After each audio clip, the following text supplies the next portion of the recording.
এখন মৃত্যুর জন্য মানুষ পলায়ন করে কিনা? মৃত্যুর জন্য, মৃত্যু থেকে বাঁচতে মানুষ অনেক চেষ্টা করে।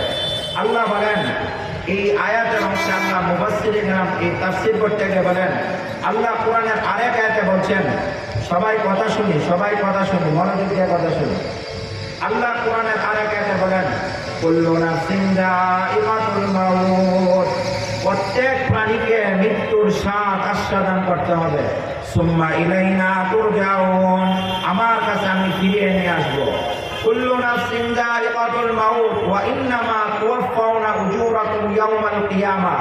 আল্লাহর আয়াতে বলেন, মানুষ মৃত্যুবরণ করার পর দুনিয়াতে সে কি আমল করছে, তুওয়াফাউনা উজুরাকুম ইয়াওমাল কিয়ামাহ, কিয়ামতের ময়দানে আমি তার প্রতিদান দিব। আল্লাহ বলেন, কুল্লু নাফসিন যায়িকাতুল মাউত ওয়া নাবলুকুম বিশ-শাররি ওয়াল খাইরি ফিতনাহ। আমি মানুষকে মৃত্যু দেই, এর আগে আমি মানুষকে সন্তানাদি দিয়ে, ভালো জিনিস দিয়ে, খারাপ জিনিস দিয়ে আমি মানুষকে পরীক্ষা করি।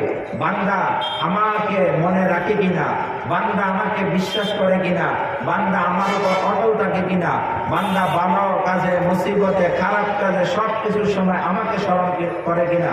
আল্লাহ বলেন, আমি সব কিছুর পরীক্ষা করি। মানুষ, হাদিস শরীফের মধ্যে আছে, মানুষ বিভিন্ন জিনিস থেকে পলায়ন করার চেষ্টা করে, মানুষ মৃত্যু থেকে পলায়ন করার চেষ্টা করে, কিন্তু মানুষ মৃত্যু থেকে পলায়ন করে সে বাঁচতে পারে না। মৃত্যু এমন একটা জিনিস যেটা মানুষের উপর অবধারিত। মৃত্যু এমন একটা জিনিস যেটা ধনী গরিব সকলের উপর এটা অবধারিত। আল্লাহ পাক রব্বুল আলামিন যে কোরআনে বলেন, কুল্লু নাফসিন যায়িকাতুল মাউত, প্রত্যেক প্রাণী মৃত্যুর স্বাদ আস্বাদন করতে হবে। এই যে কথাটা, সবাই মৃত্যুবরণ করবে, এই কথাটা মুসলমান যেভাবে বিশ্বাস করে, হিন্দুরা এইভাবে বিশ্বাস করে কিনা? অবশ্যই হিন্দুরা বিশ্বাস করে তারাও মৃত্যুবরণ করতে হবে। কোরআনের কোনো আয়াত যদি তারা নাও মানে, কিন্তু তারা এটা বিশ্বাস করে যে তারাও মৃত্যুবরণ করতে হবে। ইহুদিরা বিশ্বাস করে তারা মৃত্যুবরণ করতে হবে, খ্রিস্টানরা বিশ্বাস করে তারাও মৃত্যুবরণ করতে হবে, বৌদ্ধরা বিশ্বাস করে তারাও মৃত্যুবরণ করতে হবে। ত্রিপুরা রাজ যত ধর্ম আছে, সমস্ত ধর্মের মানুষেরা বিশ্বাস করে যে আমরা একদিন না একদিন মৃত্যুবরণ করতে হবে। তাহলে মুসলমানও মৃত্যুবরণ করবে, কাফেরও কি করবে? মৃত্যুবরণ করবে। মৃত্যু থেকে পলায়ন করার কোনো রাস্তা নাই। আল্লাহ কোরআনে বলেন, কুল লা ইয়ানফাউকুমুল ফিরারু মিনাল মাউতি আউল কতলি ওয়া ইযা লা তুমাত্তাউনা ইল্লা কালিলা।